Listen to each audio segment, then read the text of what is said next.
Hey, how are y'all? We'll give everybody a couple minutes to jump in here and then we'll get started. I'm in the San Francisco International Airport right now.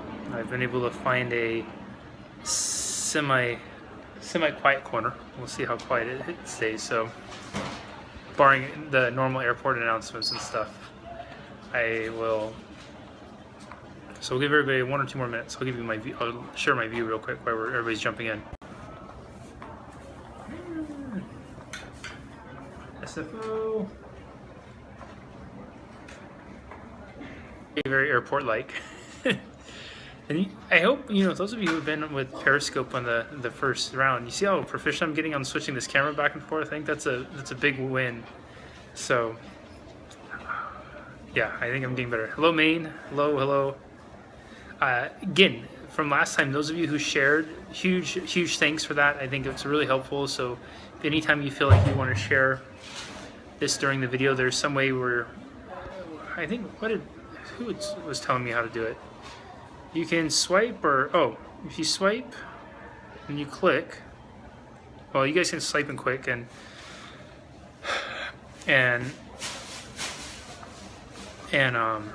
oops, I'm trying to block somebody. Oh, there we go. Yep, Faith knows how to share. I just learned how to block somebody too. We don't need to have any sort of people talking about their moons and what they do with it at that time. Okay, anyways, if you want to share, do what Faith just did, however she just did that, and click share. Hearts are always appreciated, and let's get started. So the title of this is Rolling with the Punches, and for those of you who don't know me, my name is Jesse Brisendine, and I wanted to share with you all my adventures from the last couple of weeks. The beard's going to be part of the story. So I've been traveling for the holiday season. I grew up in Northern California, and those of you who are on the Periscope, last week I actually took you to my high school and my spot I spent my freshman days when I was 14. And the journey to get here was a little different. It was a quite eventful process in terms of air travel. So just to put things in perspective, where I grew up from Santa Barbara, where I live now, by plane ride, it's only 2 approximately 1 hour flights. With the changeover in San Francisco, it's about 3 hours total. Hello, UK. And so it should be a really smooth flight. The challenge with that is that San Francisco is known as one of the most, if not the most delayed airport in the world. And then the airport in Northern California, where I grew up, is, I think it was once known as maybe it's just a local one, but one of the foggiest airports in the world, where the on-time departure is not very good. And thank you for all the hearts, everybody. They actually built it, where I was told it was built because it was built for pilots to take off during World War II. And it was something where you could take off during World War II so you could practice simulating going over to the UK. And then they kept it there. Well, it's really foggy. Anyways, anytime during the holiday season, well, virtually any time of the year, it's a crapshoot where you're going to get up. I joke that the odds are better in Vegas than they are in making it up to the airport in Northern California.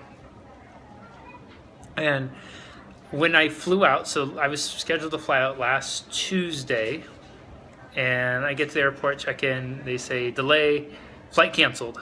So right away you're starting off. And now the cool thing about that is I'm thinking, okay, I'm getting it done, and it's going to be smooth sailing from there. Get on the next morning flight, no big deal.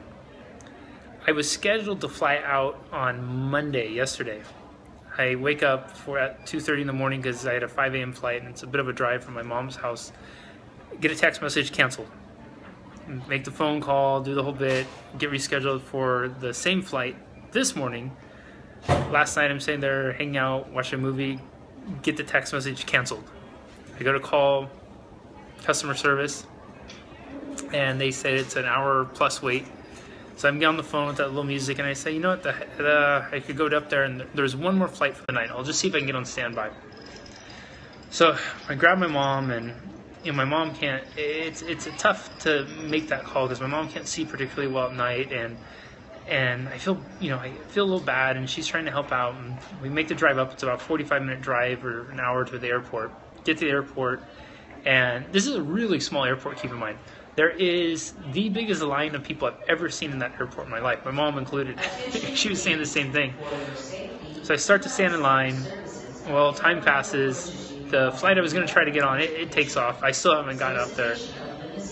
Finally, after standing in line about an hour and a half, I get up and get to talk to somebody. And she was nice enough to try to, and at this point they're announcing that there's no other flights out of where I grew up, and up in the Eureka Arcade Airport. There's no other flights until, what'd they say, Wednesday night. So I have that deep breath moment, right? And I share this with you because I took my deep breath as I was watching people around me start to go through the airport tantrum.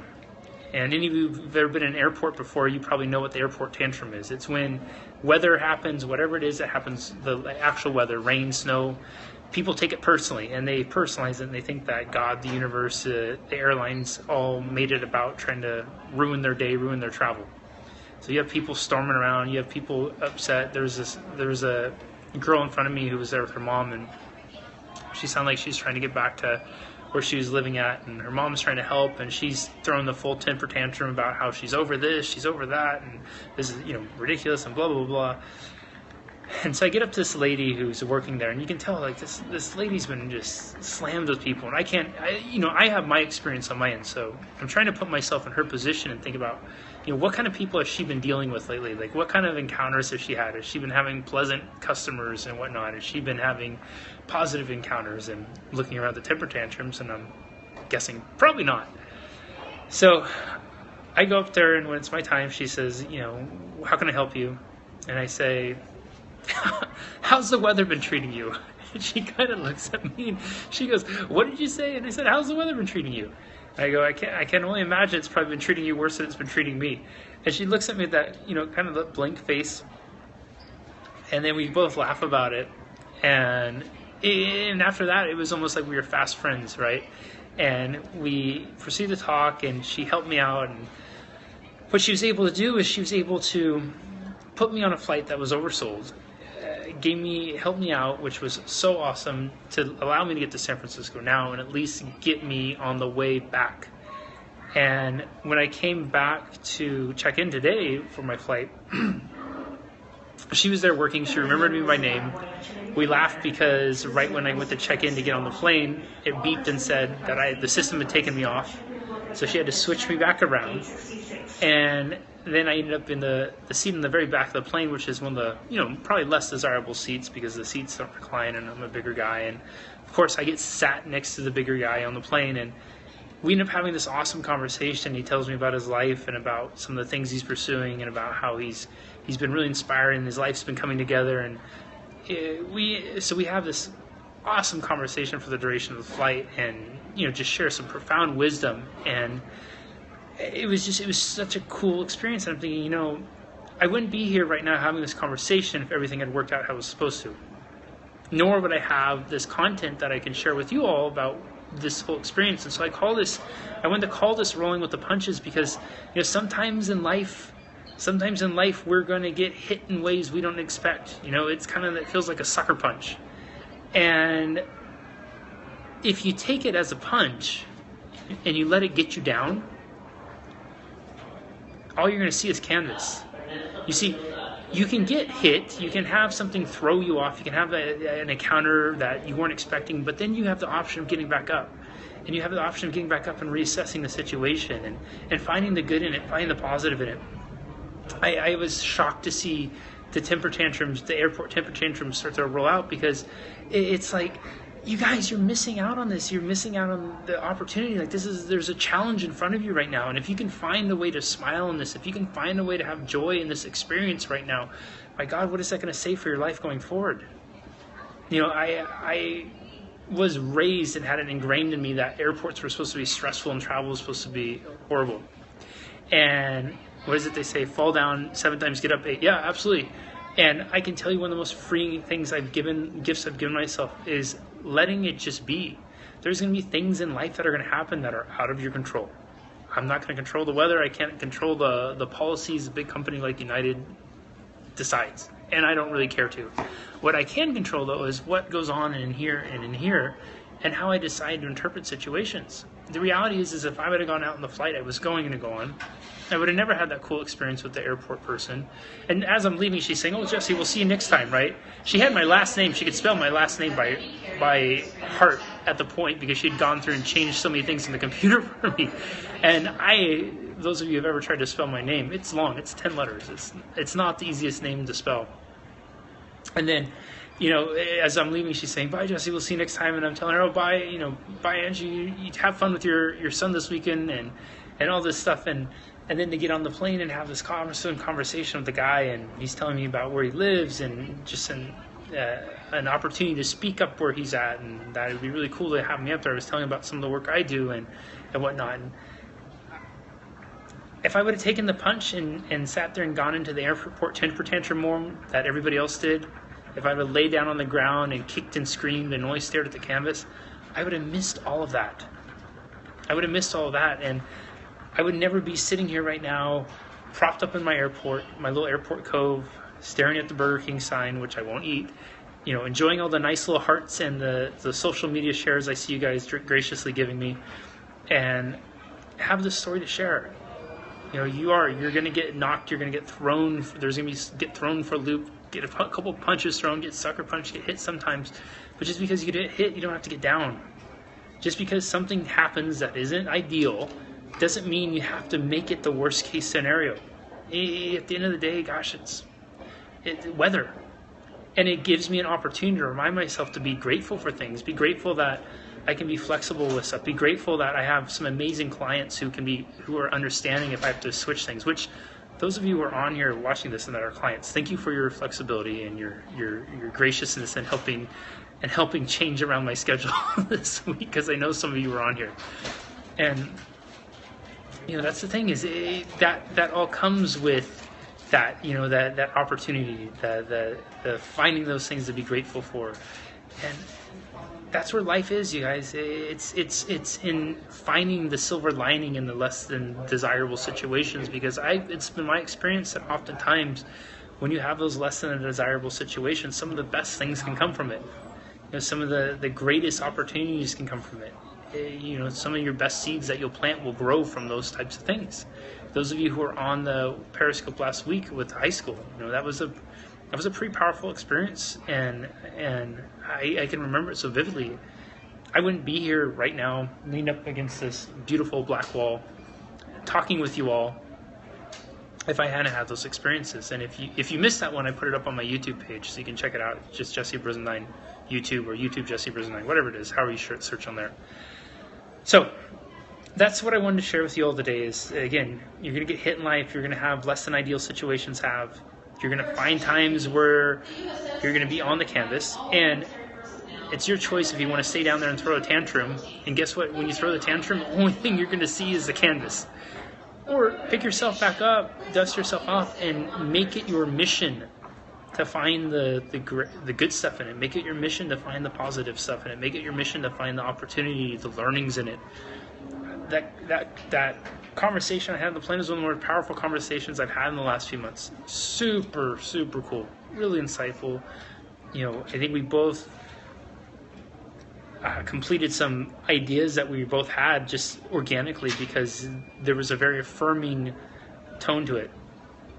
And so, where it leaves me now is it leaves me with a little bit of a, what is they call this, 5 o'clock, 6 o'clock shadow.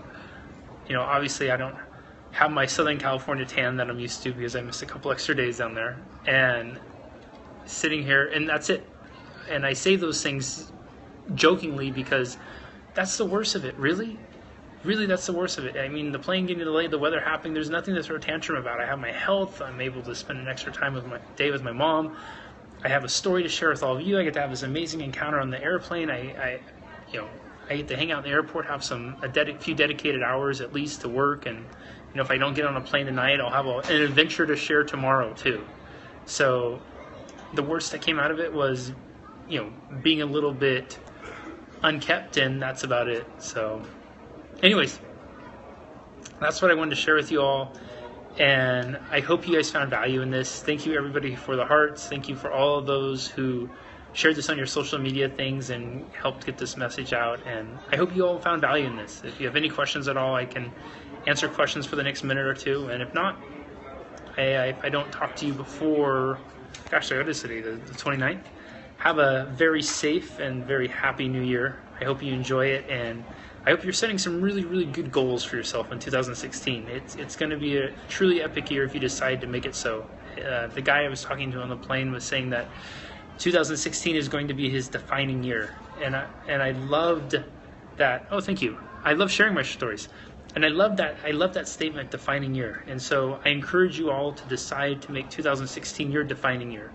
And if you're unsure of how to do that, pick an area of your life that you'd like to define. Maybe it's your defining year for relationships. Maybe it's your defining year for your health, your defining year for your finances.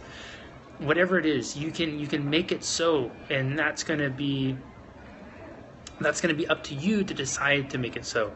So I encourage you all to decide to make 2016 your defining year. I would love for that to be the case, and for us to all have this conversation a year from now. And in the midst of the hearts and the sharing, your comments come in and say, 2016 was a defining year, and this is how. So happy New Year. I hope you all enjoy your day. I hope you guys found value in this. Again, thank you for the shares. Thank you for the hearts. And make this year your defining year. Okay? Take care. That's all from San Francisco. I'm going to go try to find some place to have a tasty snack. I usually get the clam chowder here. It's kind of my treat for myself, so I'm gonna maybe mosey my way over there and see if they can get a Red Bull of clam chowder. Another opportunity that I wouldn't have had. Okay, take care everybody. Bye-bye.